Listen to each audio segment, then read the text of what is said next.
Então estamos aqui para a glória e honra do nosso Senhor Jesus Cristo. Último culto do ano. Agora nós vamos entrar no ano 2026, ano de eleições, é pesado, né? É feitiçaria, é macumbaria, é perseguição, é tudo que você pode imaginar, é bruxo, é sendo contratado, pago a peso de ouro, é tudo que você pode imaginar. O ano 2026 não é um ano fácil. Não é um ano fácil. Porque é ano de vitória, é ano de luta, de batalha. Quem baixar a guarda vai levar uma de direto, um gancho no queixo que não vai saber nem onde passou o caminhão. E a igreja de Deus precisa se levantar. Que a única resposta de Deus para as injustiças que acontecem debaixo do céu chama-se igreja. E eu estava meditando aqui na palavra,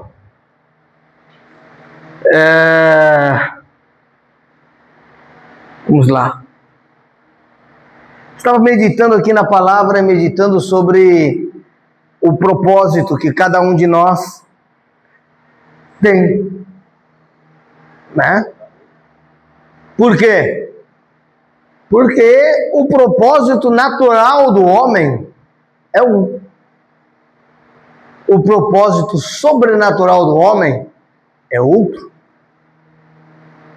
Então, quando a gente vai analisar a história como um todo, de Gênesis a Apocalipse, nós temos uma subdivisão. E essa divisão que nós temos, ela está naqueles que viveram antes da vinda de Jesus, aqueles que vieram depois. Aqueles que viveram antes da lei de Moisés e aqueles que viveram depois. São 3 períodos. De Adão até Moisés, de Moisés até Cristo, e de Cristo até agora e até a volta de nosso Senhor Jesus Cristo. Esses 3 períodos são bem caracterizados na Bíblia. Eu não vou entrar profundamente nesses 3, mas eu quero falar daqueles que viveram antes e aqueles que vivem hoje. E como era o homem antes, como é o homem agora, o que Deus nos deu e qual o nosso propósito na Terra. Então, antes do homem, antes de tudo, o primeiro Adão, vamos dizer assim, aquele homem que foi criado ali no Jardim do Éden, ele era alma vivente.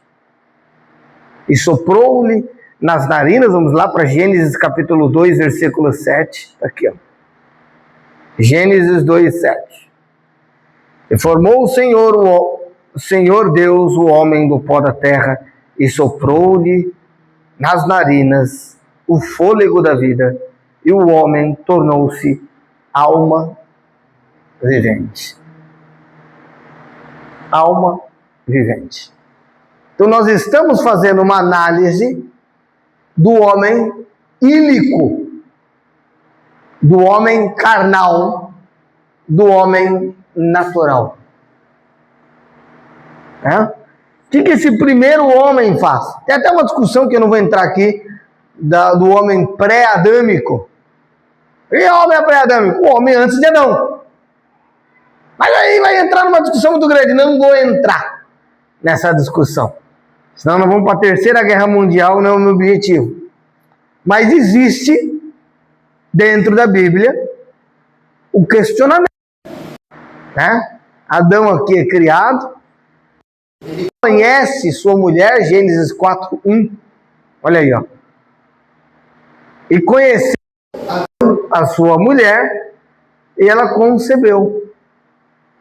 Gênesis 4, 1. E deu à luz a um filho, a Caim, e disse: alcancei do Senhor um varão. Certo? Então, é mencionado na Bíblia quando Adão conhece Eva. E logo em seguida nasce Abel, subentendendo-se, então, que Abel fosse o irmão mais novo, gêmeo, quer dizer, Caim saiu para fora primeiro. Ele tem alguns segundos a mais do que Abel. E depois, a segunda vez que Adão vem a conhecer Eva, está aqui em Gênesis 4, 25. Olha só. Então nós estamos falando do homem natural. Tá? Olha aqui, ó. Tornou Adão conhecer sua mulher e deu luz a um filho que impôs o nome de Sete. Aqui, Caim já matou Abel. Tá? Então em Gênesis 3, voltando, eu só estou falando, tornou a conhecer, porque parece que depois que Caim matou Abel, Adão ficou com medo e interrompeu, tanto que a Bíblia faz questão de dizer, tornou Adão conhecer sua esposa. Interessante isso aí, né? E aí ele continua falando aqui em Gênesis capítulo 4, e diz assim, ó, verso 8, falou Caim a seu irmão Abel, estando eles no campo, Caim levantou-se contra o seu irmão Abel e o matou. Primeiro, o homicídio da terra foi causado por inveja ministerial. Por quê? Que os dois levaram suas ofertas e só uma foi aceita. Que tem de inveja ministerial não está escrito no dicionário. Se você perguntar para mim, ó, eu sou uma pessoa que no mundo gospel como um todo sou insignificante. Os trabalhos que eu fiz missionários é outra história. Estou falando no mundo gospel, não tem uma voz ativa assim, que significa tanto. Agora, se você me perguntar por quem eu mais fui perseguido, por crente, por muçulmano, por comunista ou por hindu, adivinha por quem eu fui mais perseguido? E o apóstolo Cleus? Se eu fizer a mesma pergunta para ele, o que ele vai me responder? E eu já sabia da resposta, não precisava nem me falar. E eu não perguntei para ele, hein? É a primeira vez que eu estou perguntando. Só para constatação. Então aqui já tem algo configurado. E interessante que quando Caim é perguntado, onde está teu irmão? O que ele responde? Sou eu, porventura, guardador do meu irmão? Tem muito irmão Caim. Tem a igreja de Caim, que é do maligno. Quer dizer, eu não tenho responsabilidade nenhuma pelo meu irmão. Agora, a igreja que é Abel, está ali de joelhos, orando, cobrindo os irmãos. Essa é a igreja de Abel, que cobre o irmão. Interessante. Na verdade, não é a igreja de Abel, é a igreja de Cristo. A outra é do maligno. Mas aqui cabe uma... Muito bem. Aí, Caim dá uma dessa. E diz assim, verso 11. Agora maldito és tu, desde a terra, que abriu a sua boca, para da tua mão receber o sangue do teu irmão. Verso 12. Quando lavrares a terra, não te darás mais a sua força. Fugitivo e vagabundo serás na terra. Então disse Caim ao Senhor, maior é minha punição do que eu possa suportar. Eis que hoje me lanças da face da terra. Também da tua presença ficarei escondido. Serei fugitivo e vagabundo na terra. E qualquer que me encontrar matar-me-á. Qualquer que. Tudo bem, se for os bichinhos, ok. Se for a zebra talvez agora ficou irritada com Caim, né? O leão, o tigre. Mas o versículo 15 deixa a coisa um pouco pior. O Senhor, porém, lhe disse, portanto, quem matar Caim 7 vezes cairá sobre ele a vingança. Pôs o Senhor um sinal em Caim, para que não o ferisse quem quer que o encontrasse. Se só tinha os dois, o argumento do homem pré-adâmico começa a surgir a partir do momento que Caim sai daí e encontra sua esposa. Vamos continuar. Então Caim saiu da presença do Senhor, habitou na terra de Nod, ao oriente do Éden, conheceu Caim, a sua mulher, a qual concebeu e deu à luz a Enoque. Caim edificou uma cidade e lhe deu o nome de seu filho Enoque. Então pronto. Nós temos aí Caim, que conheceu lá na terra de Nod, gente boa, o Nod, ainda que o Nod signifique nada, né? Na terra do nada, mas ele encontrou sua esposinha. Aí vem os teólogos e dizem, olha, essa esposa era uma prima irmã, porque está escrito que Adão teve filhos e filhas, mas dentro de que contexto que Adão teve filhos e filhas? Veja o capítulo 5 de Gênesis. Isso é curiosidade, para mostrar que a minha conjectura não é vazia, diga-se de passagem. Diz assim, verso 3, Gênesis 5:3. Adão viveu 130 anos e gerou um filho à sua semelhança, conforme a sua imagem, e pôs-lhe o nome de Sete. Quando que Sete foi gerado? No capítulo 4, versículo 25, que é depois de Caim já ter conhecido a esposa e já ter edificado uma cidade. Agora sim! E pôs-lhe o nome de Sete, verso 4. E foram os dias de Adão depois que gerou Sete, não antes. 800 anos. Então Adão viveu um total de 930 anos, certo? E gerou filhos e filhas depois que gerou Sete, não antes. Então com quem casou Caim? Curiosidades à parte, o homem ílico, há possibilidade de haverem homens pré-adâmicos?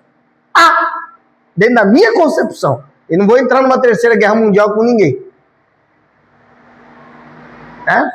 Não vou entrar numa guerra mundial aqui. Mas, se você for analisar o Gênesis, não, mas Gênesis 1 está falando que o homem... Tudo bem, o homem foi criado.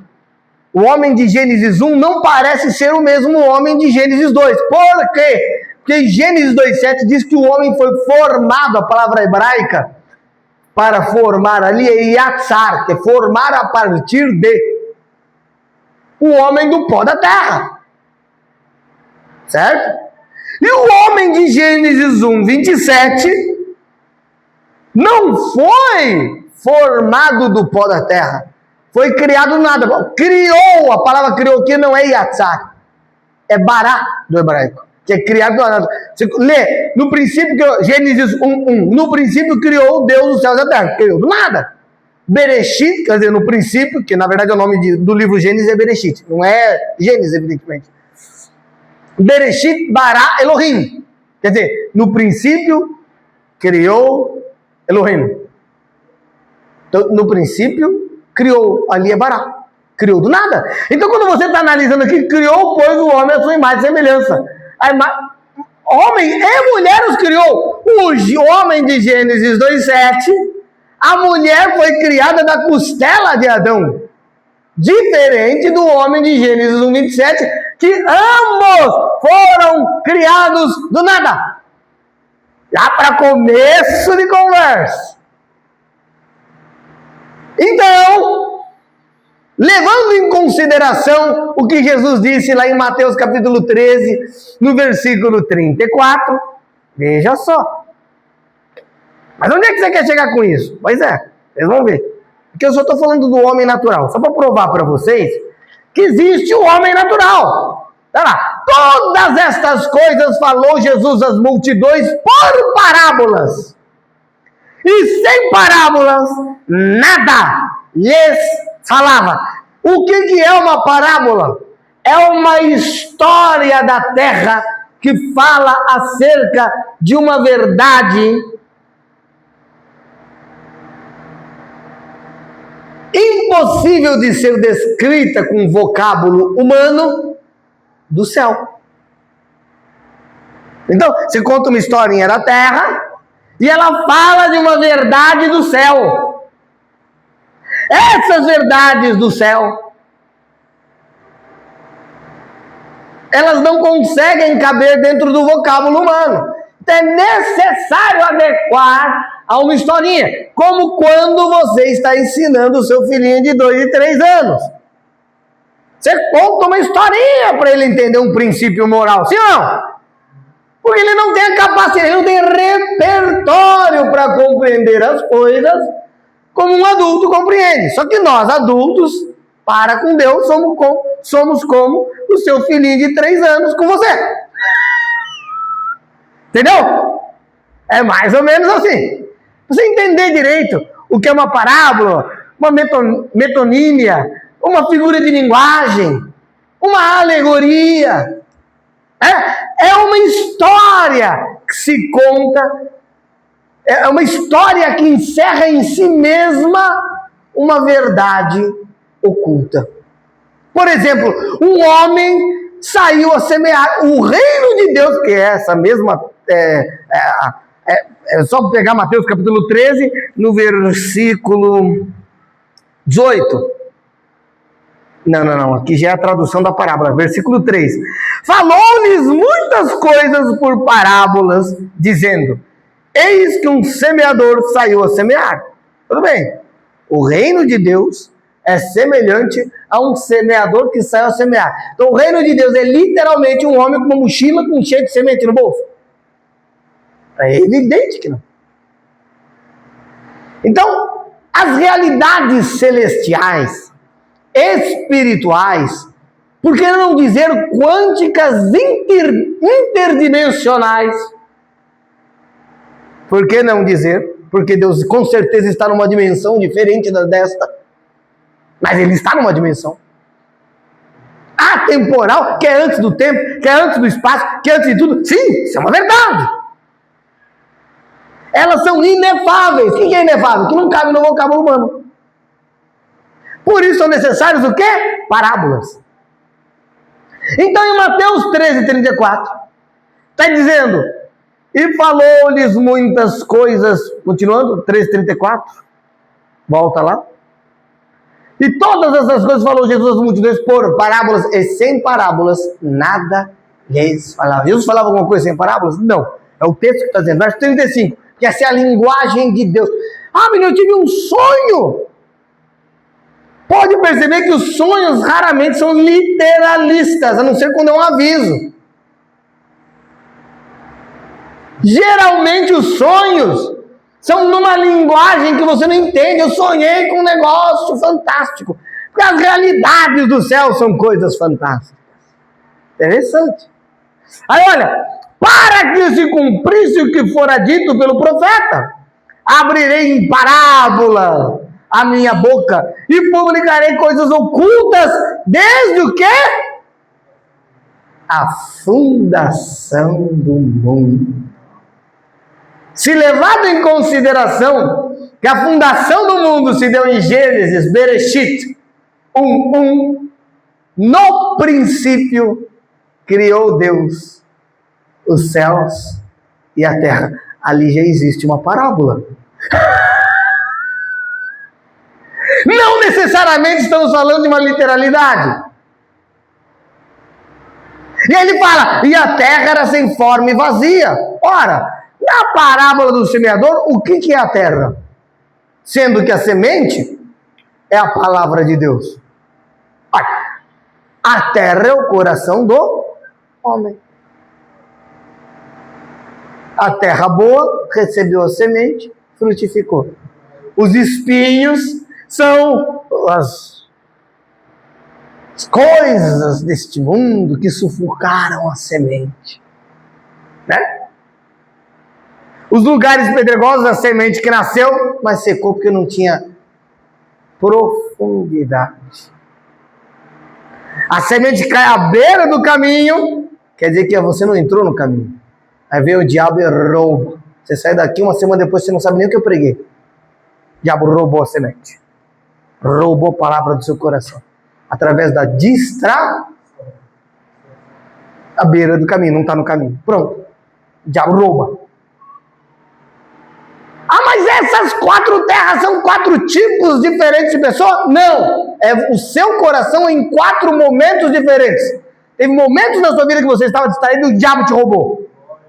Teve momentos que o seu coração estava atento e a semente não foi roubada e a promessa frutificou. Teve promessas que você pegou e você desvaneceu e nunca entrou nelas. E elas foram abortadas, infelizmente. E tem promessas que nunca nasceram, porque o seu coração estava ansioso e fora de foco. Aí, o que é a ansiedade? Quando ele pega a palavra usada por Jesus ali é merimna, para os espinhos, e para quando ele fala da descrição dos espinhos, ele fala, são as ansiedades dessa vida. A palavra ali, que é traduzido por, vamos ver como que é traduzido aqui em Marcos, a mesma passagem, tá, gente? Só que dita por Marcos e não aqui, ó. Os cuidados, Marcos 4,19, olha lá, Marcos 4,19, é a mesma passagem de Mateus 13,34, e um pouquinho antes falando aqui, olha lá, mas os cuidados do mundo e a sedução das riquezas e a cobiça de outras coisas entrar, sufocando a palavra, esse é o espinho. Essa palavra cuidados, do grego, merimna, estou falando meio estranho porque eu estou com uma afta na língua do lado, coisa fantástica, né? Bem aqui do lado, fica raspando no dente toda hora, um espinho na carne. Veja, mas os cuidados do mundo, essa é a palavra cuidados, também do grego traduz-se por ansiedades. Um coração ansioso é um coração que não confia e é um coração cheio de espinhos. Um coração ansioso não consegue,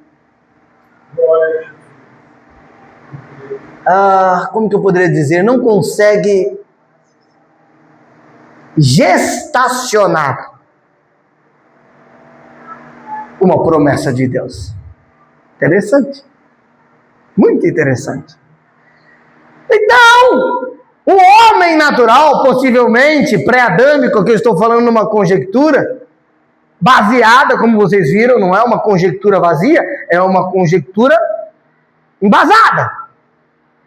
Então, a terra era sem forma e vazia. Pode ser que ele esteja falando de um homem sem forma e vazio, que era o homem que antecedeu Adão, visto que a terra é o coração do homem. Mas no princípio criou Deus os céus e a terra. Ora, no princípio está escrito de mim, disse Jesus ao entrar no mundo. Onde que está isso? Está lá em Hebreus, capítulo 10, veja só. Olha, caiu em cima, vocês viram, né? Eu virei e caiu em cima. Caiu em cima. Tem uma mão aqui virando para mim os versículos bíblicos. Diz assim, aqui, Hebreus capítulo 10, verso 7. Então eu disse, eis-me aqui, no rol ou no princípio do livro, está escrito de mim, para fazer, ó Deus, a tua vontade, que é Jesus.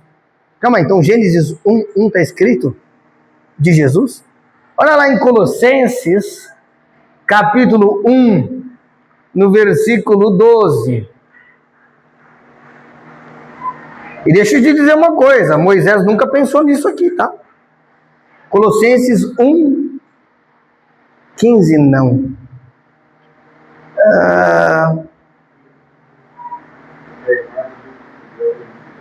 Imagem de Deus invisível, calma aí. Isso. Verso 17. Aqui está falando de Cristo, não vou ler tudo. Ele é, de quem está falando? Jesus. Ele é antes de todas as coisas, e nele subsistem todas as coisas, verso 18. Também ele é a cabeça da igreja. É o princípio. A palavra princípio é um sinônimo de Jesus. Ele está dizendo claramente nesse texto, Jesus é o princípio. Então quando ele fala no rol do livro está escrito de mim, no princípio criou Deus os céus e a terra. Em Cristo criou Deus os céus e a terra. Já estava apontando para a ressurreição de Jesus e para a redenção final. Agora, Moisés nunca imaginou, não estava escrevendo Gênesis, que ele estava escrevendo de Cristo. Ele nunca imaginou. Nem tinha ideia. E Pedro diz isso, olha lá em 1 Pedro, capítulo 1, no versículo 10, ele diz assim, olha que fantástico. Eu gosto porque é verdade, você vai ligar o jornal, só tem mentira. Jornal, né? Esse que é o problema. Desta salvação, inquiriram e indagaram diligentemente os profetas que profetizaram da graça que para vós era destinada, não era para eles. Verso seguinte. Verso 11. Indagando com o tempo e com a ocasião que o Espírito de Cristo que neles estava indicava ao predizer os sofrimentos que a Cristo havia de vir e a glória que se lhe havia de seguir, verso 12. Aos quais foi revelado que não para si mesmos, não era para eles, mas para vós, vocês, eu, aqui, o período do povo que viveu posteriormente a morte e a ressurreição de Jesus Cristo. Aqui, ó, não era para eles. Eles falavam de coisas que eles nem sabiam, Gerson. Eles falavam de coisas que eles nem sabiam, apóstolo Cleus. Eles falavam de coisas que eles não imaginavam, não sabiam que um dia iam ganhar uma forma numa pessoa chamada Jesus, dentro de uma sinfonia perfeitamente encaixada, como se várias notas. Imagina, eu chego aqui, pego o teclado, no ano 1, toco. Depois, 500 anos, vem outro e toca. Depois de 500 anos, vem outro e toca. Depois vem outro, toca. E depois você pega todas as notas e toca. Você fala, mas calma aí, formou um acorde? Agora formou um acorde? Foram tocadas com tanto tempo, como é que criou uma harmonia? É isso que prova. É isso que prova. Pessoas, mais de 40 autores diferentes, escrevendo em espaço de séculos, ou até milênios. Depois você junta tudo, e tudo aponta para uma única pessoa.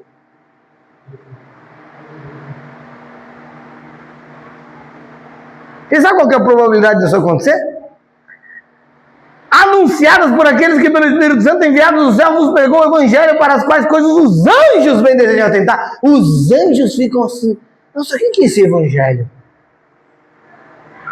O acesso que a igreja tem a Cristo, os anjos não têm. Os anjos bem desejam atentar para os mistérios do Evangelho. Um profeta, amigo meu, que conhece muito, que tem muitas experiências com Deus, uma vez ele estava orando e apareceu um anjo para ele. Aí apareceu o anjo e falou assim, você pode me contar um pouco mais de como é essa intimidade que você tem com Deus? Que nós anjos ficamos curiosos. Não estou brincando. Eu falei, tá certo. Eles não têm o acesso que nós temos. Eles não estão em Cristo. Eles não estão ressuscitados, assentados nas regiões celestiais em Cristo.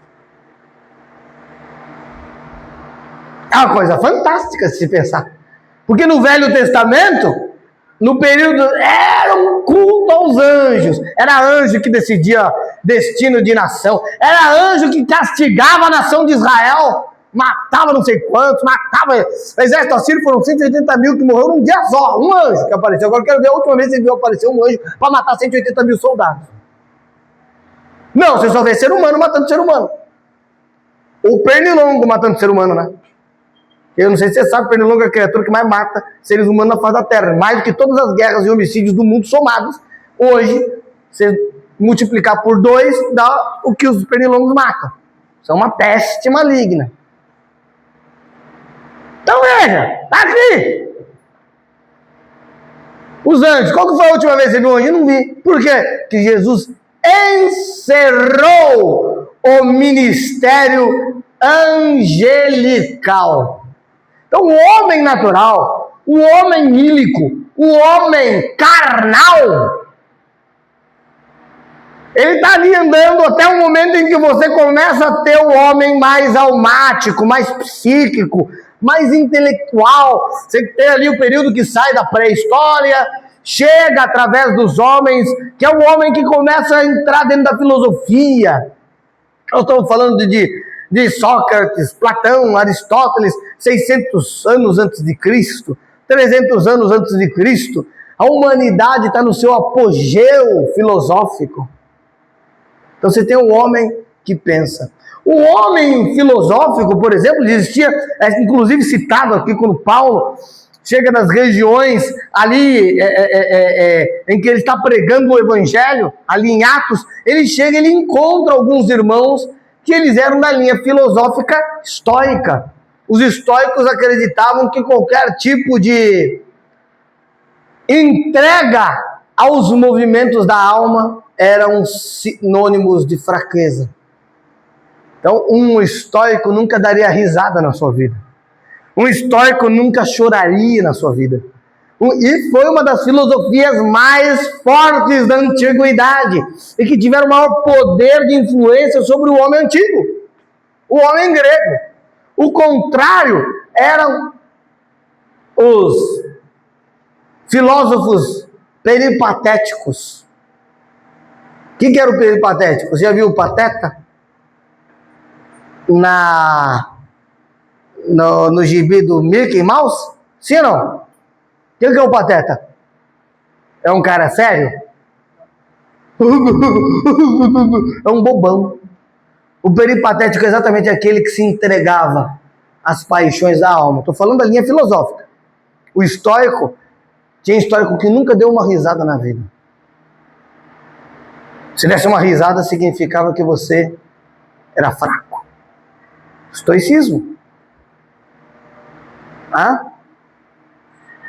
Então, você vai ter muitas correntes filosóficas, mas quando Jesus vem e morre por nós, e esse primeiro homem, não se esquecendo, ele também recebe um propósito, mas ele não difere em nada do animal. Olha lá em Eclesiastes 3:18. Ser humano natural não serve para nada. Aqui, ó. Disse eu no meu coração, isso é por causa dos filhos dos homens, para que Deus possa prová-los, eles possam ver que são em si mesmo como os brutos. Coloca outra tradução, coloca a CF aí para mim. Almeida Corrigida Fiel. Ou RC, Revista e Corrigida, ou ARC Almeida Revista e Corrigida, que é tudo a mesma coisa. RC. Que são em si mesmo como os animais, que estava ali traduzido como brutos, que não está errado, na tradução da Revista Atualizada, evidentemente. Então são como mesmo em si mesmo como os animais. E como, verso 19. Veja só. Porque o que sucede aos filhos dos homens, isso mesmo também sucede aos animais. A mesma coisa lhe sucede. Como morre um, assim morre o outro. Todos têm o mesmo fôlego. E a vantagem dos homens sobre os animais não é nenhuma, porque todos são vaidade. E todos, continua, e todos são pó, e todos vão para um lugar, todos são pó, e todos ao pó tornarão. Essa é a sentença bíblica sobre o homem natural. É um animal. Fala assim, você é um animal. Pois é mesmo, sem Cristo não passa de 40. Se bem que com a inflação, na época que eu fiz o estudo sobre isso, é o seguinte, isso foi em 2009, tá? Eu fiz esse estudo, com a inflação já deve estar diferente. Mas na época que eu fiz esse estudo, em 2009, se você colocar fogo num ser humano, sabe o que sobra? Na época, sobrava 25 centavos em sais minerais, o resto evapora. Com inflação de 6 vezes, deve dar uns R$2 agora, né? O dinheiro não vale mais nada, né? Você tem o dinheiro, mas não tem o dinheiro, porque o pacotinho no supermercado vai diminuindo, né? E o preço continua igual. Depois que não dá mais para diminuir, eles começam a aumentar o preço do produto. Você já está pagando muito mais pelo negócio que já está reduzido. Vocês já viram Até o pacotinho do Ruffles me parece estar menor. Não sei se sou eu, né, que estou vendo isso. Mas a verdade é, o ser humano é como um animal. Aí a Bíblia, mas não é, mas nossa, estou sendo chamado de um animal, porque eu tenho um grande valor, eu sou maravilhoso. Maravilhoso nada. Olhe para o ser humano sem Cristo e veja o que ele está fazendo no mundão. Ah não, porque o Brasil é um lugar lindo de pessoas maravilhosas. Nós estamos número 1, número de homicídios no mundo. Nem na Nigéria, na Somália mata tanto quanto no Brasil por ano assassinado. Como se não bastasse, entramos para a lista dos 10 países mais perigosos do mundo. Se não me engano, estamos em 7º lugar. Tem uns países minúsculos, né? Tem muita criminalidade. Então, o morticínio e a violência per capita, né? Que aí não adianta você comparar, tem que ver a proporção por número de pessoas. Acaba se tornando um pouco pior. Aí você fica olhando e você fala, como é que pode o Brasil ter chegado nisso? Um homem, e pior que 90% da população brasileira, se diz cristã.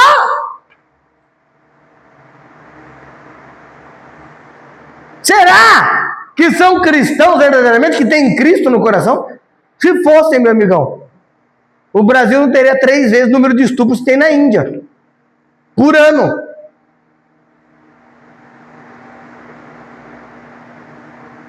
E olha que a Índia tem 7 vezes mais a população do Brasil, hein? Índia! Porque o pessoal lá está comendo nos templos com rato. E o Brasil está estuprando e matando muito mais que lá. E aí, o que você prefere?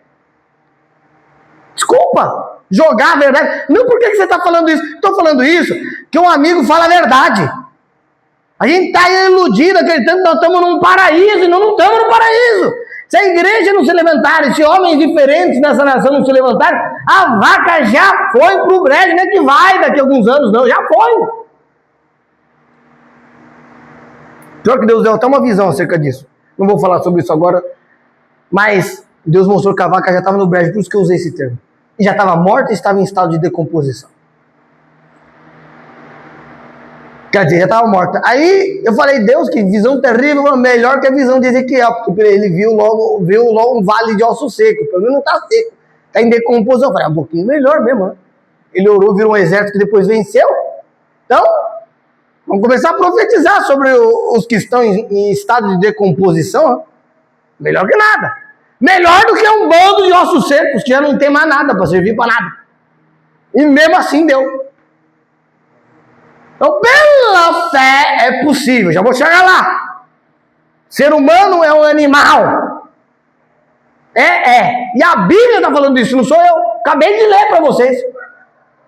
Ah, não, mas eu acho que eu sou bonitinho. Olha lá em Jó, capítulo 25, então. Se você acha que você é tão lindo. Verso 3. O que vem do homem? O homem é tão bom. É tão maravilhoso, tão bom. Tira a polícia das ruas por 24 horas e desliga toda a energia para não funcionar alarme nem câmera, que você vai ver o que não vira esse mundo. Se você não tiver uma calibre 12 carregada atrás da porta, você é comido junto com a sua família. Sim ou não? Gente, o pessoal se ilude aqui, ó. Porventura tem números do seu exército, verso 4, desculpa. Aqui, ó. Como, pois, seria justo o homem perante Deus? E como seria puro aquele que nasce da mulher? Já começa aí. Ele faz a primeira pergunta, agora ele vai continuar. Vai piorar, tá? Olha, até a lua não resplandece. As estrelas não são puras aos seus olhos. E quanto menos o homem, que é um verme. Se já bastasse dizer que é um animal, é um verme. Verme e o filho do homem, que é um vermezinho em outras traduções. Aqui tá bicho, né? Pra ficar bonitinho. Ai, eu achei que a Bíblia ia dizer que nós somos todos lindos. E o vermezinho tá aqui, ó, na João Ferreira de Almeida atualizada para mostrar que eu não tô mentindo. Ai, eu ser humano não é uma coisa linda? Lindo! Até você desligar as câmeras e tirar a polícia da rua por 24 horas. Quando vira um caminhão na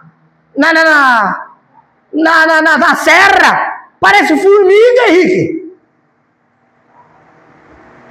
Pessoal arromba a porta, vai levando e tudo embora. Povão. O Brasil é um lugar hospitaleiro. Hospitaleiro até ter a chance de passar a perna em você e te ferrar para tomar o que é teu. Que se arrependam dos seus pecados, que senão vocês vão comer o pão que o diabo amassou. Tá pregando que nem João Batista. Olha, João Batista viveu num tempo melhor que hoje.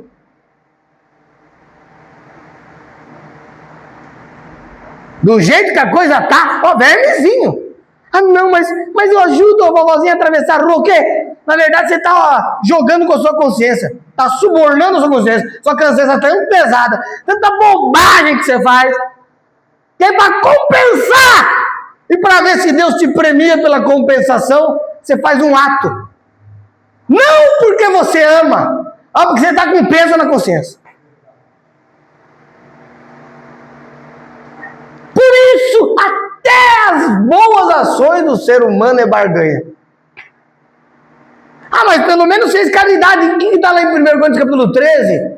Ainda que eu desse o meu corpo para ser queimado, eu não tivesse o amor de Deus, isso de nada me aproveitaria.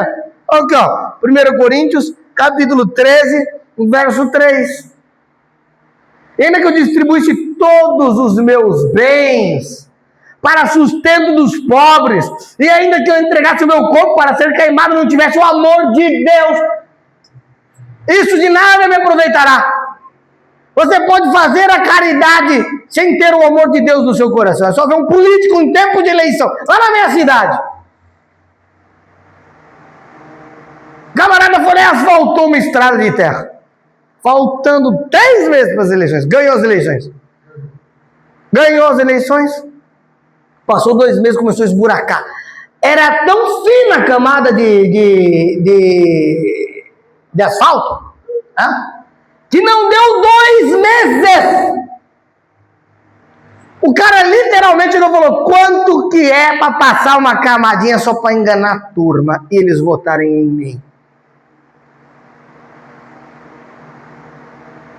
Impressionante que a turma coloca prazo para entregar a obra em tempo de eleição. Segura, não deixa sair. Tá para entregar em 2 meses, segura 4 anos. Quando for entregar, a gente entrega para mostrar quem está fazendo mal. Está fazendo porque ama? O ser humano gosta de poder. Aí, não tivesse amor, nada me aproveitar. A caridade sem o amor é inválida. Absolutamente inválida.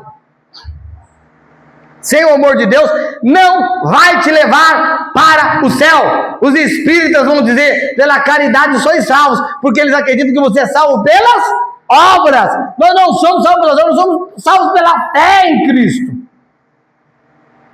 Então você faz caridade, aí você evolui. Quando você reencarnar, você reencarna um espírito um pouquinho mais evoluído. E tem gente achando que nessa barganha vai entrar no céu. Tem gente que não teve tempo de fazer obra, mas porque creu em Jesus vai estar lá no céu. E tem gente que foi muito bonzinho nessa terra, mas rejeitou Jesus e não vai estar lá no céu. Mas não acho que é justo. A justificação é pela fé, graças a Deus não é pelas obras. Graças a Deus não é pela lei, e graças a Deus não é pelo seu senso de justiça. Desse jeito, prostituta, terrorista, todo mundo pode ser justificado e pode ser transformado. Isaías, mas e as nossas justiças? Eu faço o bem. Você faz o bem? Então vamos ver o que o seu bem significa. Olha aqui, Isaías, capítulo 63, 64, 6. Isaías 64, 6. Olha só. Mas todos nós somos como o imundo, ser humano. Mas a Bíblia não está tão romântica como eu imaginava que seria. Pois é, pelo menos a Bíblia está falando para você a verdade. Não sei com o que você quer ficar. e todas as nossas justiças como trapo da imundícia.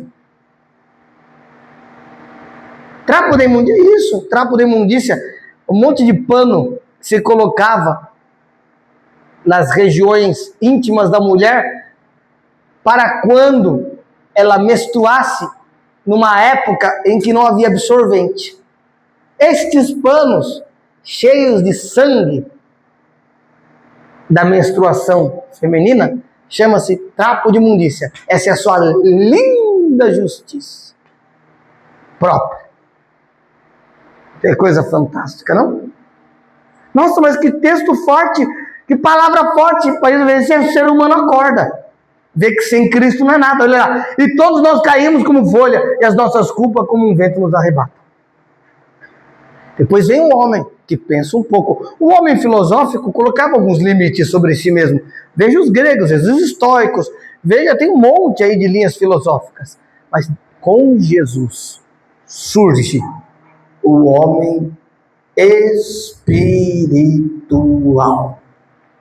Passa o homem ílico, que é o homem que trabalha só pelas paixões. Passa o homem psíquico, que é superior ao homem simplesmente animal. Porque ele tem algum raciocínio. Existem alguns homens na história da humanidade, sem Cristo, que tiveram atitudes nobres.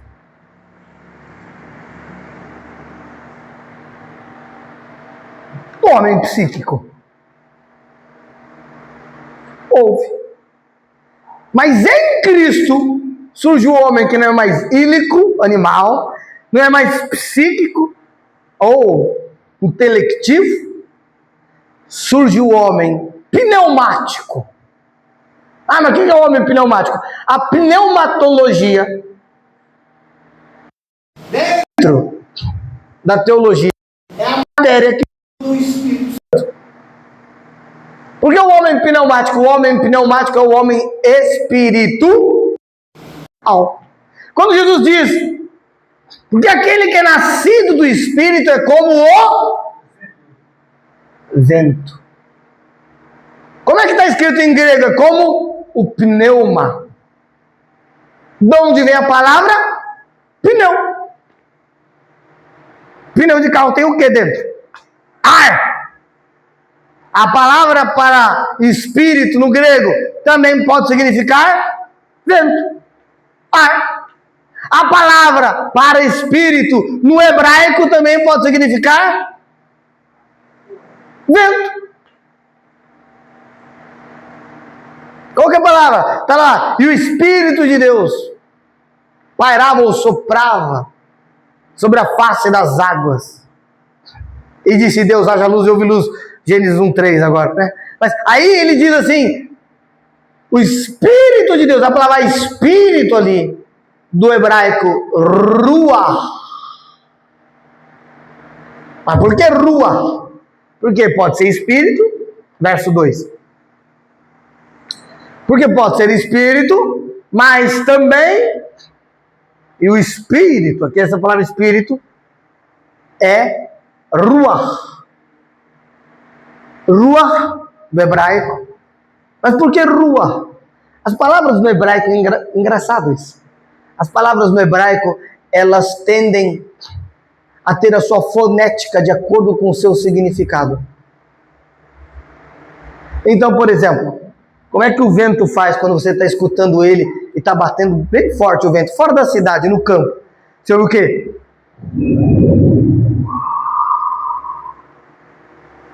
Então a palavra para espírito ou vento é ruach. Como é que é mosca em hebraico? Zvuf. Por isso que é Beuzebu, é Baal Zvuf. Porque mosca faz zvuf.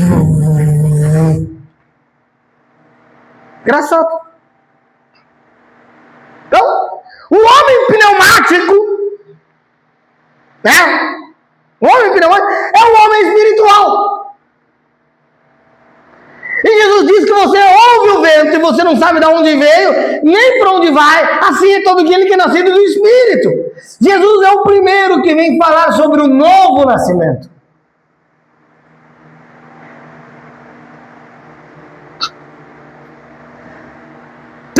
os mestres de Israel não conseguiam entender.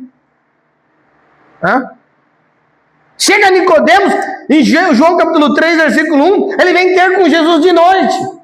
Ele é um mestre, ele é um homem que conhece, ele está lá no Sinédrio, ele está entre aqueles que tomam decisões, que julgam.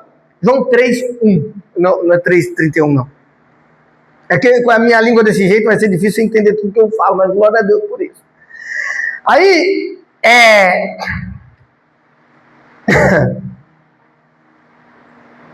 veja que interessante, um homem chamado príncipe dos judeus.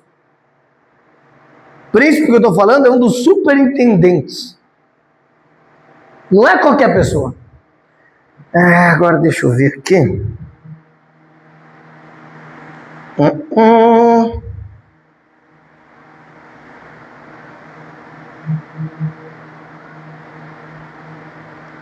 Deixa eu ver se eu vou. Ele diz assim, quer ver? Isso aqui é na cura, sim, quer ver? Rapidinho.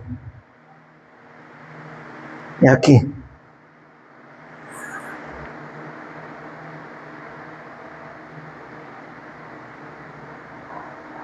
Não vou achar agora.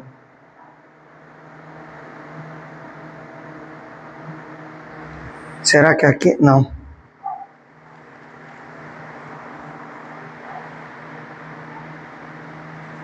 Tudo bem. Mas Nicodemos era um homem de muita...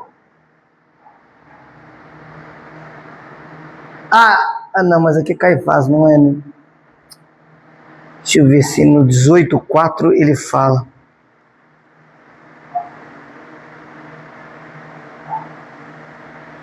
Não, não é aqui.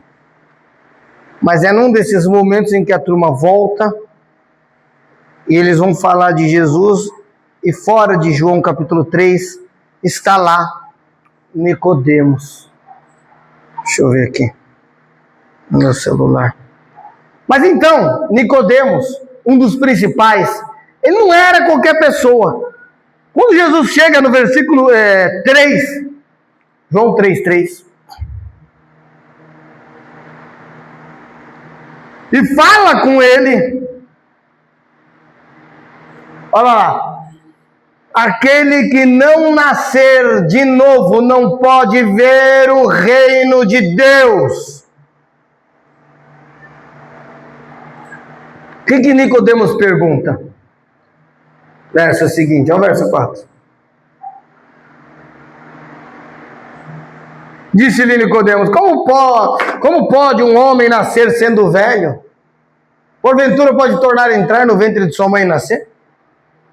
O que é esse novo nascimento aí? Ele estava jogando com Jesus. Será que Jesus é esotérico? Será que Jesus acredita em reencarnação? Ele estava palpando o terreno para saber no que Jesus acreditava. E Jesus pega e fala no verso 5. Jesus respondeu: na verdade eu digo que aquele que não nascer da água e do Espírito não pode entrar no reino dos céus. Será que não é? Achei. João 7, 45. João 7, 45. E os servidores, que eram os guardas, né, os militares, foram ter com os principais sacerdotes fariseus. E eles lhe perguntaram: por que não o trouxeste? Tinham mandado ele para trazer Jesus. Eles não trouxeram. Continua.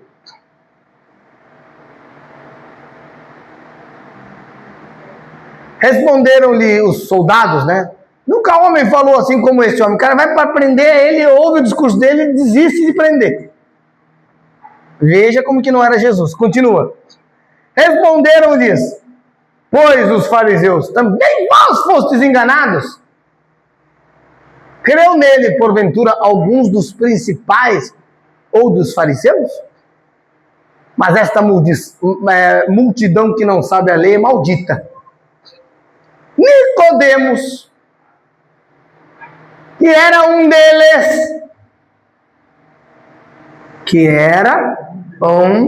deles, não estava na multidão que não conhecia a lei, que era considerada maldita.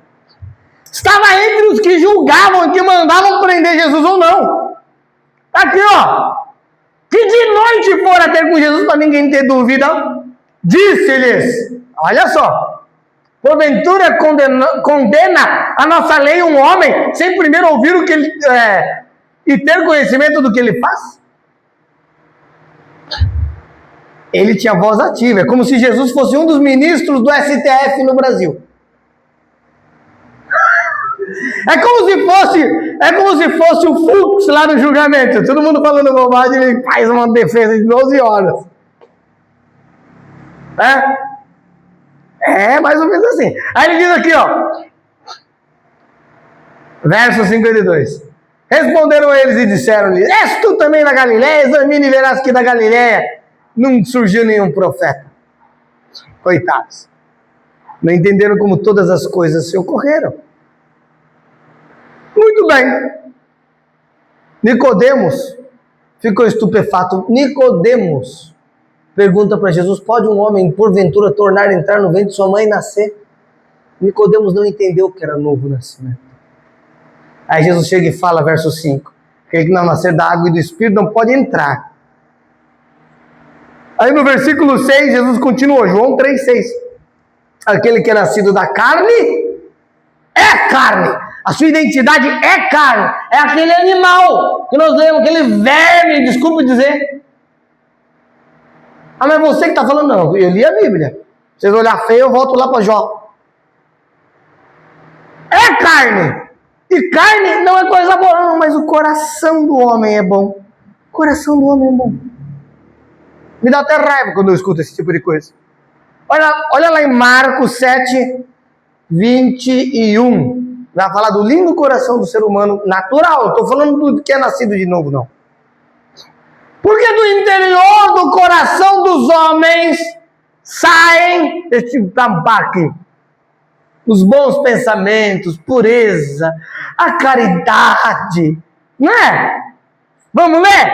Jesus falando, do interior do coração, não fala nem que é do diabo que sai. O texto não está falando de Satanás.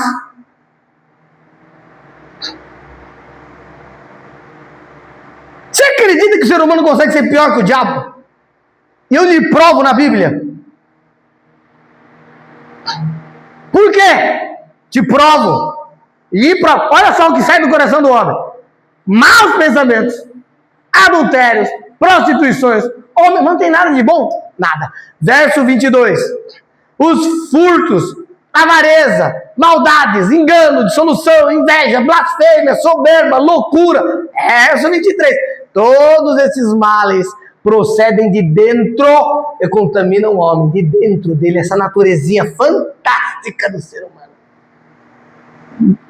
Jesus falou a palavra diabo aqui? Tiago 2,19. Vou provar que o ser humano consegue ser pior que o diabo. Tiago 2,19. Não fala isso. Tu crês que há um só Deus? Fazes bem. Também os demônios creem e estremecem. O ser humano não estremece. O diabo não consegue ouvir falar de Deus e não tremer na base. O ser humano, além de fazer todo o mal que o diabo faz, não consegue. Consegue? Quem que soltou 2 bombas atômicas, 2 cocos atômicos em Hiroshima e Nagasaki? Foi algum anjo demoníaco? 140 mil morreram só na hora da explosão nuclear. O epicentro de uma explosão nuclear, 1 milhão de graus Celsius. Todos os elementos da tabela periódica evaporam, até concreto evapora. Eis um cientista que consegue explicar melhor que eu sobre fissão nuclear, é o Cristóvão. É um cientista. Foi ter aula com ele aqui, a gente fica umas 4 horas. Eu não estou brincando, esse homem é cientista mesmo. Eu gosto de conversar com ele, porque a gente passa horas conversando sobre a ciência, e ele consegue dar as aulas e explicar muito melhor que eu. É um professor também.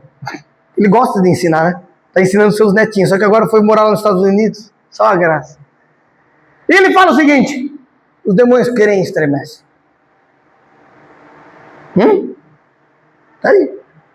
E o ser humano crê, não estremece, então ele levanta para ele e fala: quem é você? Eu nunca vi demônio fazer isso. Só se você for um babaca, que acredita que ele é tão poderoso, que aí você é um crente tão frouxo, mas tão frouxo. Mesmo se for desviado, souber do poder de Jesus, o diabo não consegue te confrontar.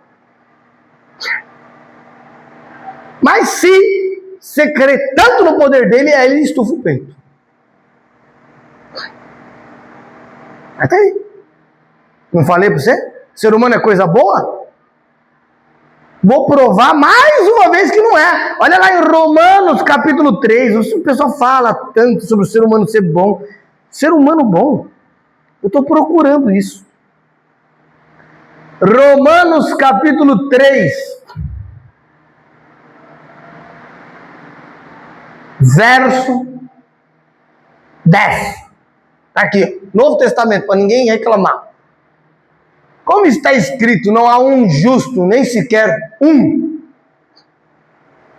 Não há ninguém que entenda, não há ninguém que busque a Deus. Todos buscam os seus próprios interesses.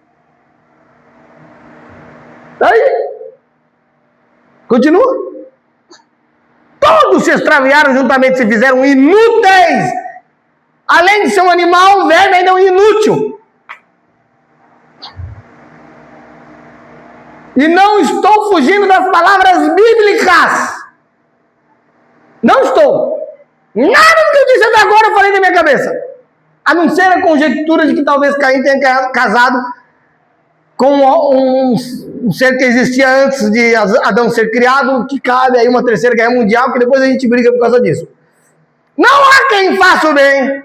Não há nenhum só. Não há. Olha o ser humano, que coisa fantástica, Gerson.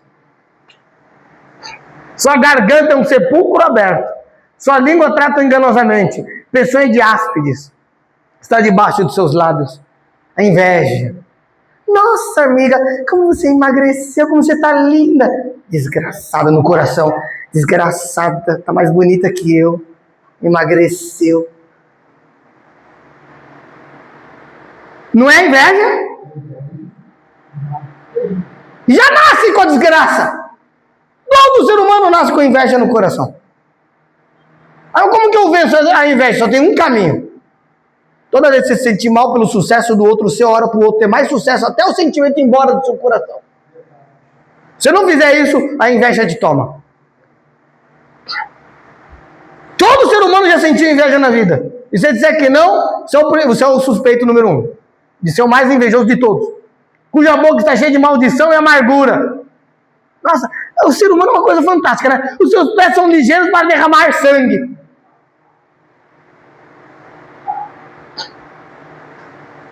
Mas para falar de si mesmo é uma coisa fantástica. Por isso que Jesus diz o quê?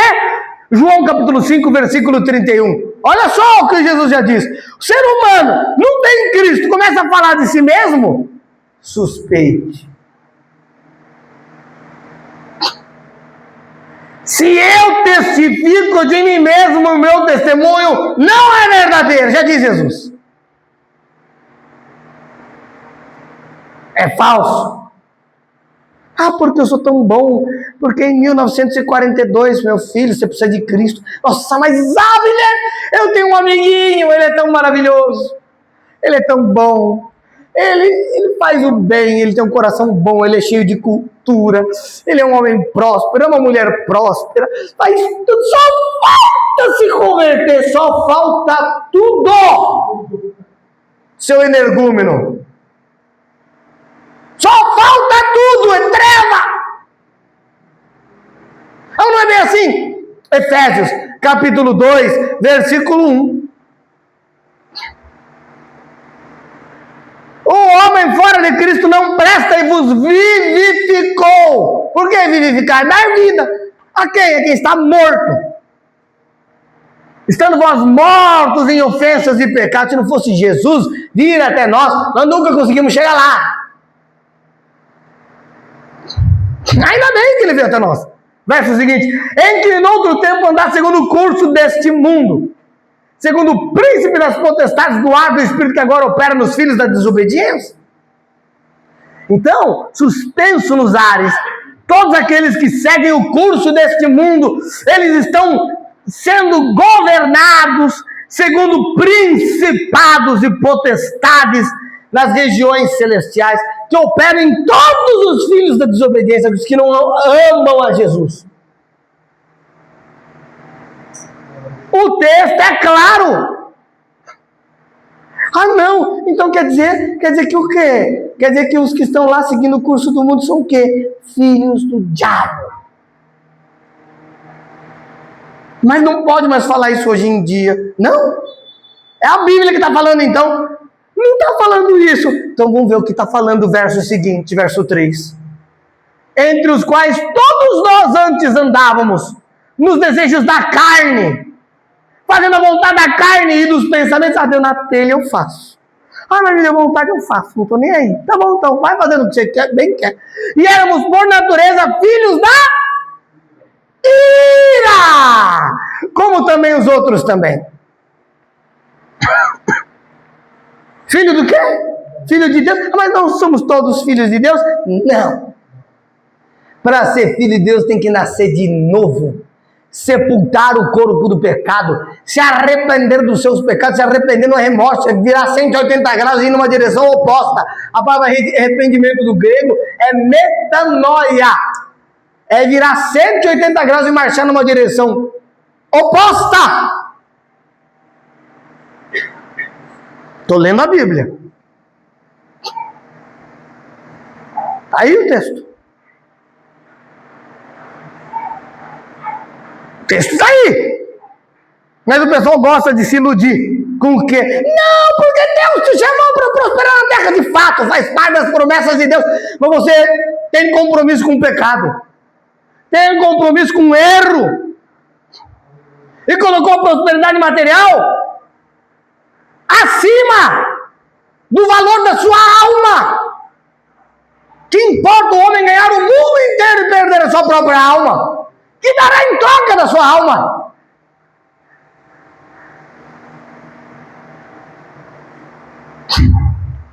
Uma vez, a Madre Teresa estava lá em Calcutá, na Índia, e vem um multimilionário norte-americano, se não me engano, e falou assim: eu quero fazer a obra de Deus com a senhora. Ela falou: eu vou dar a oferta, a maior oferta que a senhora já recebeu, eu vou dar 10 vezes mais. Porque eu quero fazer a obra de Deus. Aí a Madre Teresa de Calcutá olhou para ele e falou: você quer fazer mesmo a obra de Deus? Eu falei: quero. Então guarda o seu dinheiro, volta para sua casa, seja fiel à sua esposa e ame ela. Eu não quero o seu dinheiro.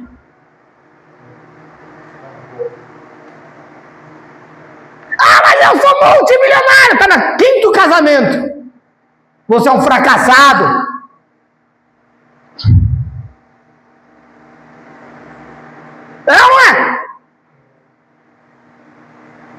Não foi capaz de amar o mais próximo que tinha de você?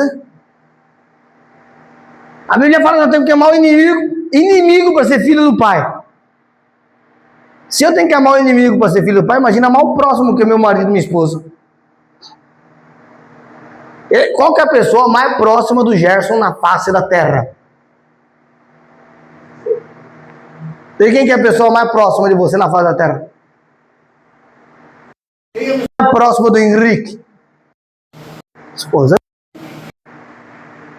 Aí você não consegue amar a pessoa mais próxima que existe sua na terra. E aí você vai pregar de amar os inimigos no púlpito da igreja.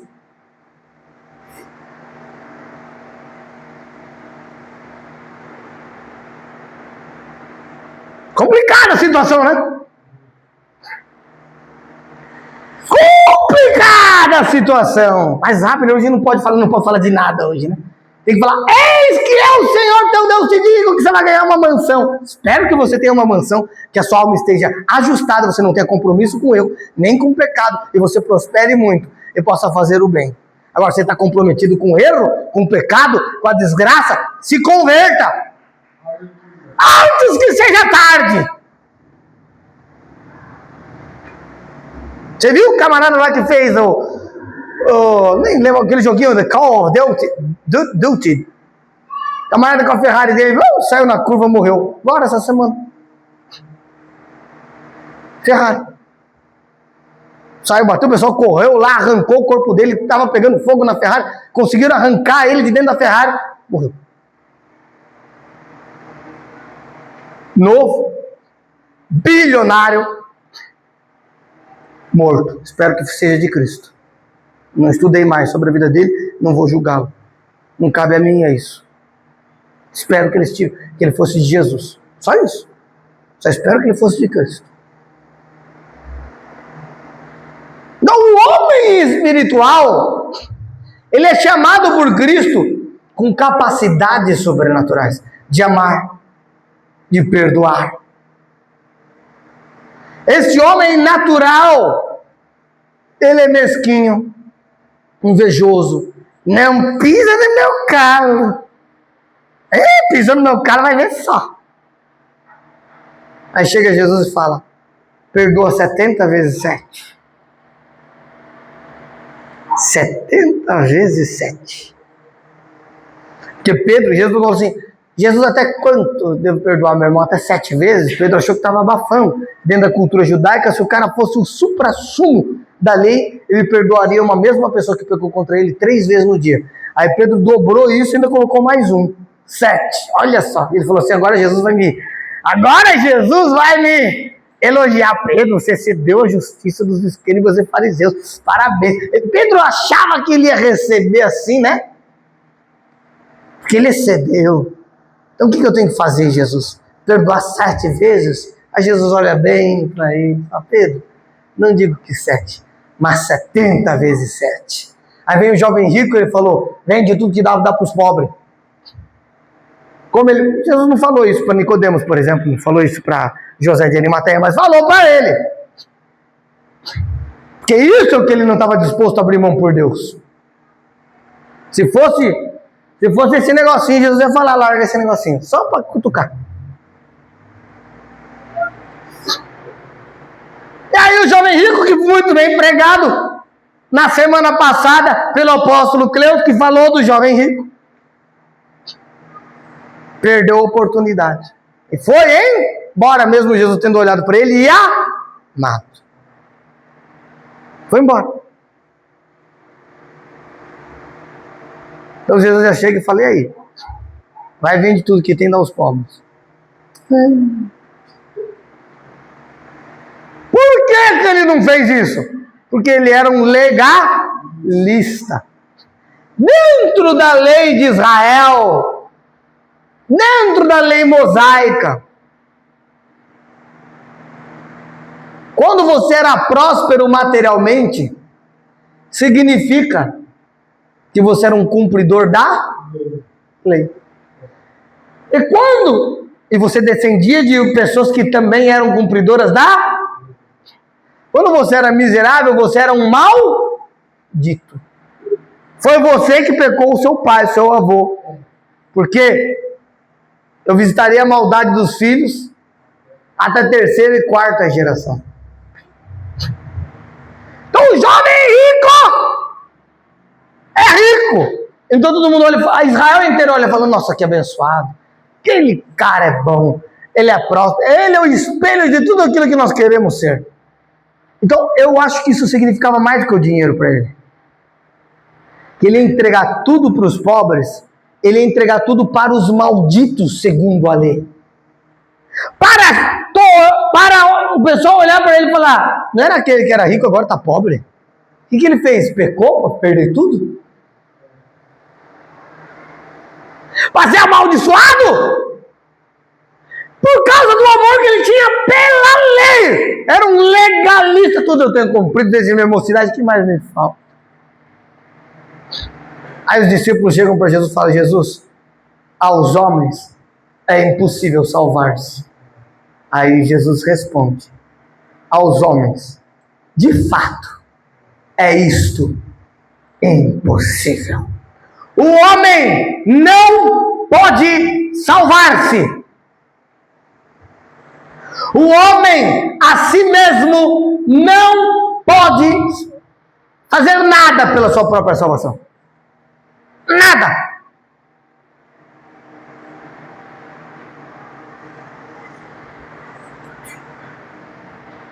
Essa é a verdade bíblica, a verdade cristã, a verdade que o próprio Cristo falou. Mas, graças a Deus tem um mas. Para Deus, tudo é possível. Está falando da salvação. Só por Deus e só por Cristo é possível a salvação. Interessante. E esse homem espiritual,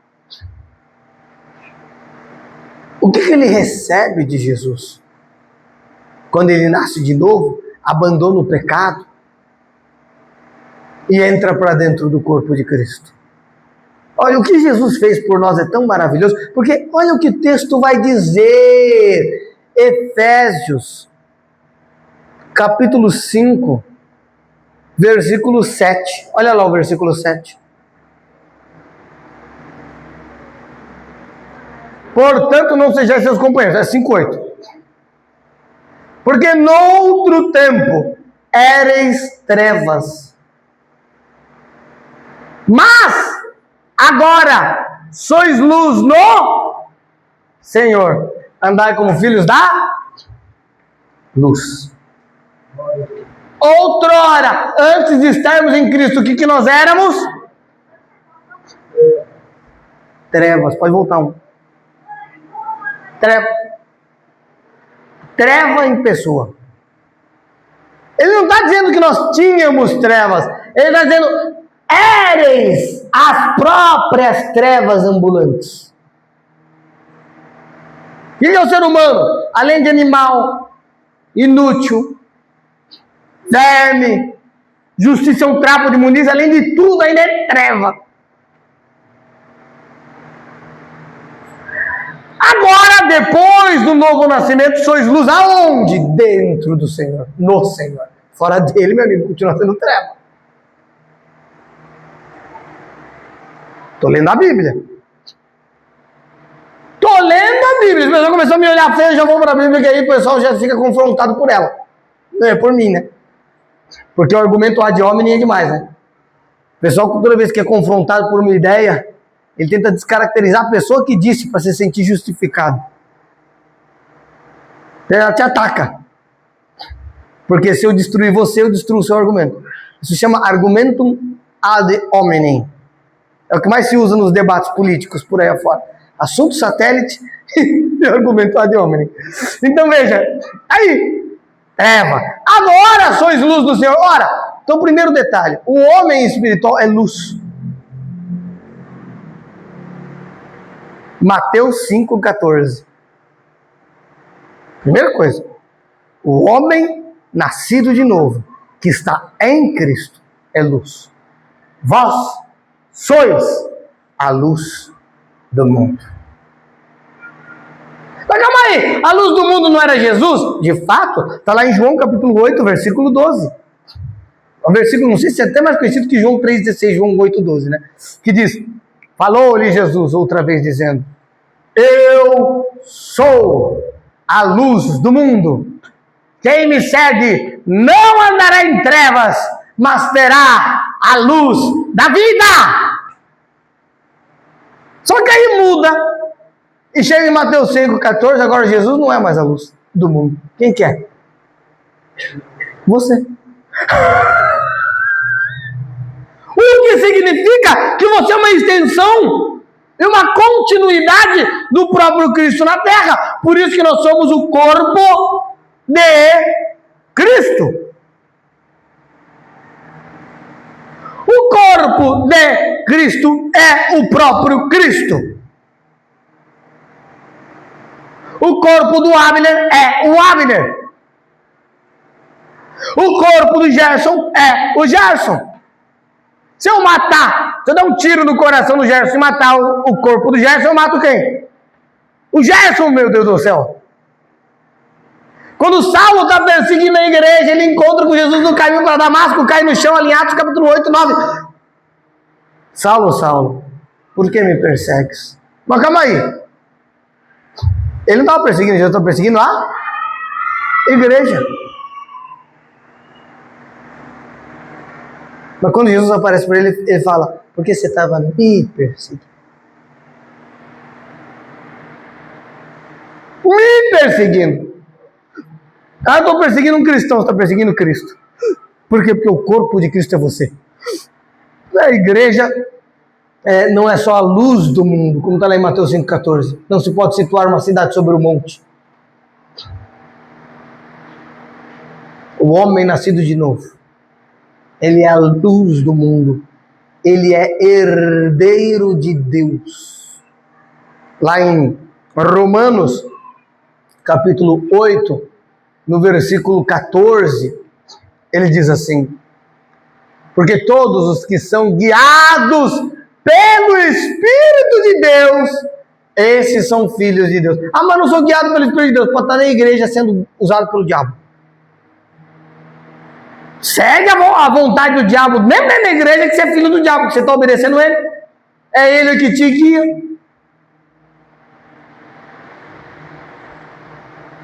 Verso 15. Porque não recebestes o espírito de escravidão para outra vez estares em temor, mas recebeste o espírito de adoção. A palavra adoção aqui é a palavra grega huiotesia, que é filiação. Não, volta. Adoção de filhos. Pelo qual clamamos Abba Pai. Verso seguinte. O mesmo Espírito testifica com o nosso espírito que somos filhos de Deus.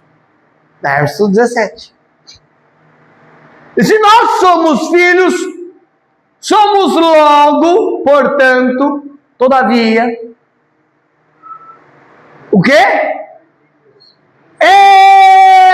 Herdeiros. Só que se nós somos filhos de Deus, nós somos herdeiros de quem? Do pai do Gerson? Do Cristóvão? Do pai do Cristóvão? Hã? Nós somos o quê? Herdeiro do Bill Gates? Herdeiro do Elon Musk? Herdeiro de quem? Herdeiros de Deus! Herdeiros de Deus! O ser humano treva, verme, maligno, de repente vem Jesus, nos salva. Não, e é pior, ainda paga o preço, você não precisa pagar.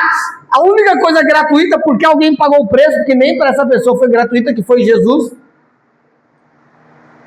o pessoal ainda rejeita.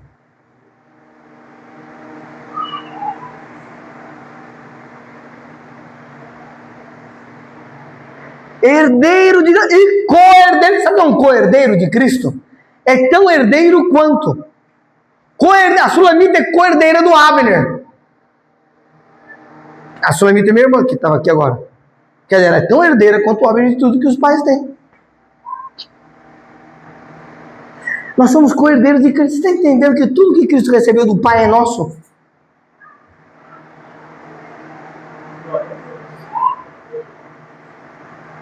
Você está entendendo a magnitude disso? O homem espiritual, eu acho que ele não tem a noção do que significa ser cristão. Ah, não, ser cristão é ficar lá no céu, a eternidade, batendo asa assim, ó, olhando para a cara do outro. Nossa, quantas vezes você bateu? Já deu 15.775 vezes que eu bati asa. Não vai ter nem asa no céu. Junta todos os prazeres do ser humano, todos. Todos juntos, somados, não um segundo dentro da presença de Deus. Eternamente.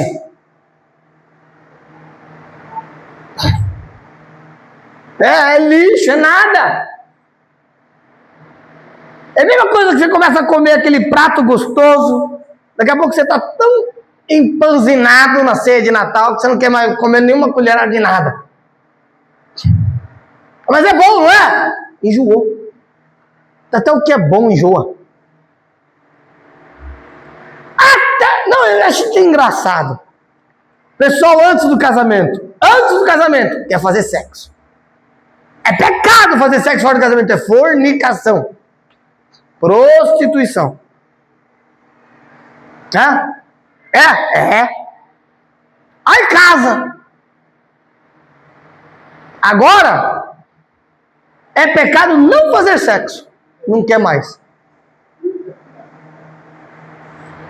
Está lá na Bíblia. 1 Coríntios capítulo 7. Não vos priveis uns aos outros, senão por consentimento mútuo, e depois ajuntai-vos outra vez, para que Satanás não vos tente pela vossa incontinência, porque o seu corpo não é seu mais. Pronto, é da sua esposa e da sua esposa e do marido. Ah, não está na Bíblia. Deixa eu ler, que o pessoal vai duvidar. Aqui, ó. Agora não quer mais. Pode um negócio desse, Henrique? Até isso o ser humano não quer mais. Antes é uma loucura, fica se escondendo. E quer. Quer dizer, aí você tem que brigar para fazer.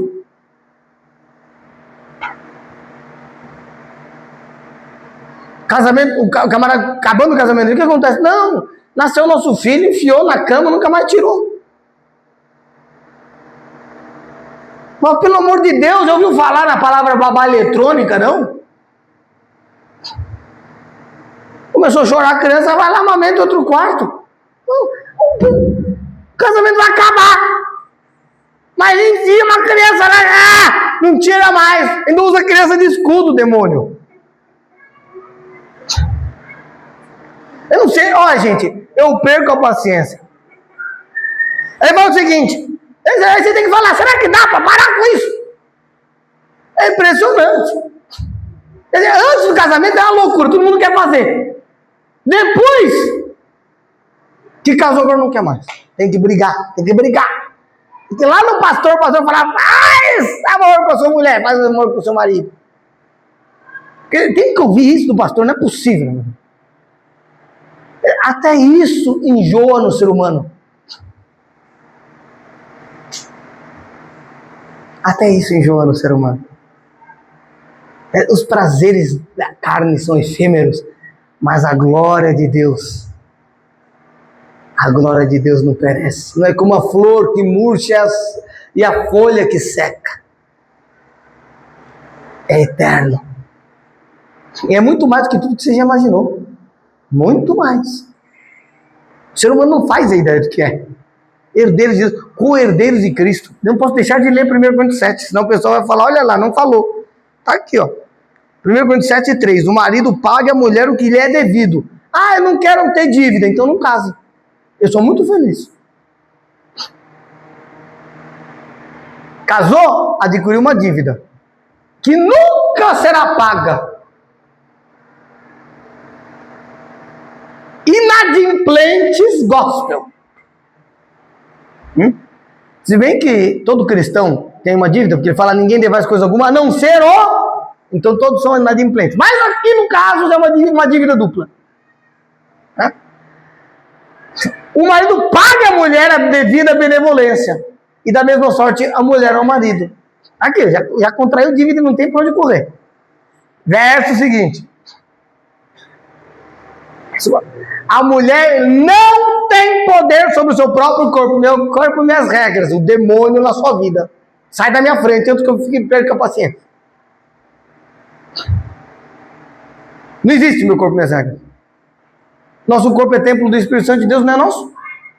Mas nem se não é casado, não é nosso. Mas tem no marido. E também da mesma maneira, o marido não tem poder sobre o seu próprio corpo, mas tem na mulher. Tá bom. Ah, mas eu quero viver só para Deus. Bem-vindo ao celibato, que já é casado não pode mais voltar atrás. É lei? Lei, não tem graça mais. Acabou. Casou, entrou para lei. Você pode fazer que nem Paulo e Silas e cantar, glória, glória, glória, ou pode ficar reclamando. O que é preferível? Cantar que nem Paulo e Silas, ser uma bênção, amar sua esposa, pegar ela no colo, dar os presentes que ela quer, e pronto. Não dá certo? Dá certo? Estou lendo a Bíblia. Então parece que o ser humano é do contra, né? Engraçado isso. Fico tentando estudar a mente do ser humano, às vezes eu não compreendo. Uma briga. Tem que dificultar as coisas. Muito bem. Somos co-herdeiros de Cristo. Agora Ele nos deu amor, nos deu perdão, nos deu tudo. Para quê? Para a gente ficar olhando para as injustiças e aceitar elas? Ou para a gente fazer a diferença nesse mundo, irmãos? Será que Jesus, e quando Jesus fala, vós sois a luz do mundo, Ele está falando que a esperança jaz em você. Você, a igreja, você que é remido, você que é nascido de novo, você é a resposta de Deus para todas as injustiças sociais. Doença, cura. Miséria, prosperidade. Ódio, amor. Ofensa, perdão. Guerra, amai os vossos inimigos. Fofoca, bendizei os que vos maldizem. Perseguição, orai pelos que vos maltratam e vos perseguem. Pronto. Está resolvido. Podemos interferir pela fé. Amém? Então, meus queridos, eu acho que ficou claro que nós temos o homem natural, nós temos o homem intelectual, e que nós temos o homem espiritual. E o homem espiritual só existe em Cristo. Só em Cristo. Ele pode fazer a diferença nesse mundo. Você pode ser a diferença nesse mundo. Você pode ser a diferença no Brasil em 2026. Não vai ser fácil, ano. Mas se nós queremos, nós podemos movimentar qualquer montanha. Mas Abner, o Brasil já é uma ditadura. E o Egito era o quê? Para o povo de Israel que nem conheceu Jesus. Não era nem ditadura, era escravidão. Mas o que nós estamos vivendo hoje é mais que uma ditadura, é escravidão. Concordo. Porque os escravos antigamente pagavam 20% de imposto. Só o imposto de renda que você paga é 27,5%. Então já sabe que escravidão aí é pouco, né? Pois é. Críticas à parte, mas verdadeiras. Mas podemos movimentar? Podemos movimentar. O que é necessário? Fé. Uma igreja posicionada. Pessoas que não se cansam. É a unção, literalmente a unção do Wolverine. Os buracos das balas vão fechando no meio da batalha, assim, quando tá levando tiro. Não dá tempo nem de parar para se recuperar. Ano que vem estou indo para as missões, mas tenho que estar orando pela minha nação também. É isso, irmãos. Deus vai prosperar aquele que tem fé, mesmo em meio à crise. Porque faz parte das promessas, porque nós somos co-herdeiros. Mas será que tudo é nosso? É. Último texto que me veio agora, que o Espírito Santo me deu. João 17, 22. Fantástico esse texto, olha. Que coisa linda. E eu dei-lhes, disse Jesus, a glória que a mim me destes, para que eles sejam um, como nós somos um. A glória que o Pai deu para Jesus, Ele deu para você. Para você reinar em vida com Cristo. Tem dois tipos de justificação. Eu estava até estudando lá no Nereuto. A justificação objetiva e a justificação subjetiva. A justificação objetiva, Jesus morreu em meu lugar e eu preciso dele para ser salvo. A subjetiva é, já estou salvo. E agora? Agora é quando a justiça de Cristo se faz real dentro de mim e eu manifesto essa justiça para o mundo e me torno luz do mundo. Agora não é mais o que Jesus fez por mim, é o que eu, por Ele, faço para este mundo. Dois tipos de justificação. A justificação que eu precisei para ser salvo e a justiça de Deus em mim, que me torna resposta para esse mundo. Fantástico. É? Então que você possa dormir essa noite.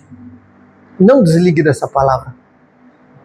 Pense profundamente sobre isso. Nós não fomos chamados para cruzar os braços e assistir o mal tomar de conta. Não. Nós fomos chamados em Cristo para fazermos a diferença. Nós podemos movimentar montanhas. Nós podemos movimentar situações. E nós não estamos em nós mesmos. Nós não estamos na nossa própria justiça. Nós andamos pela fé na justiça de Cristo. Fomos resgatados das trevas. Fomos introduzidos para dentro do corpo de Cristo. Recebemos o Espírito que dos mortos ressuscitou o corpo de Jesus.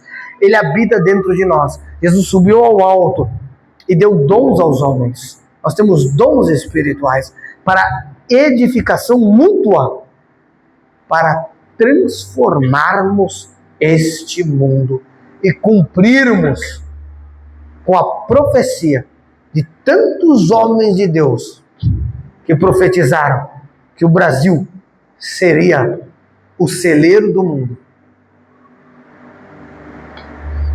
Não é materialmente, não. É espiritualmente. Eu até anotei aqui, quer ver? Aqui, ó. Olha quantos homens falaram. Cadê? Possível, né, uma vez.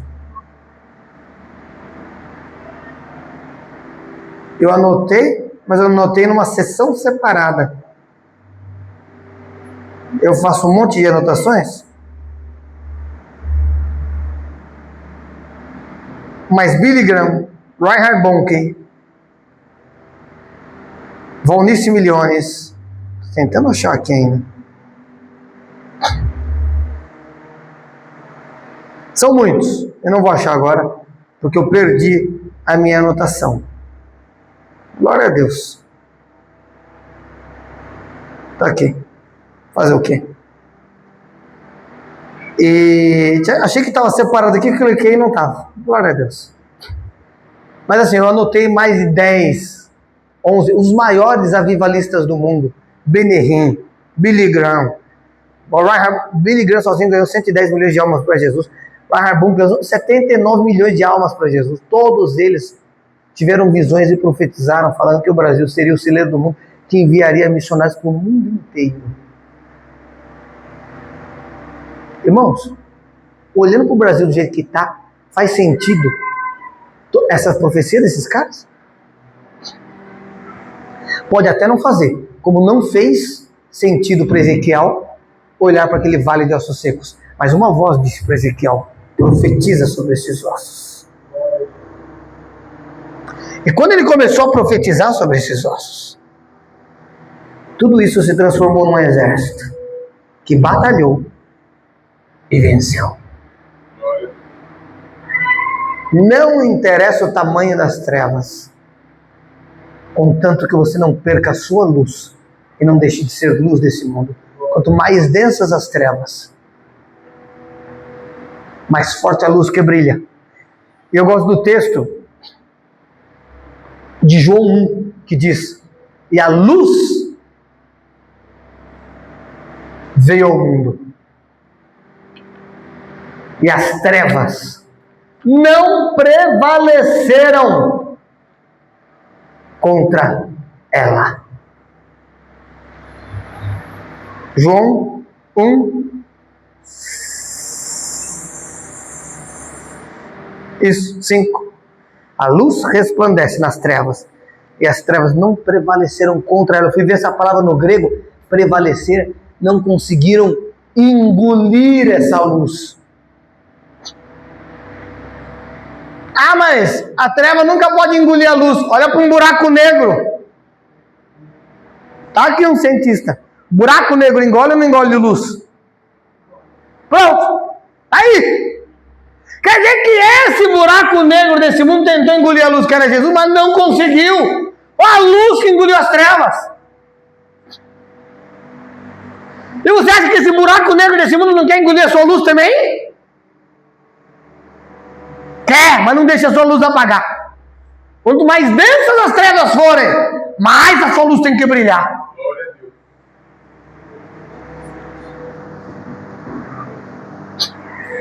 Ah, mas Jesus disse que o amor de muitos se esfriaria. Não o meu e não o seu. Muitos não são nós.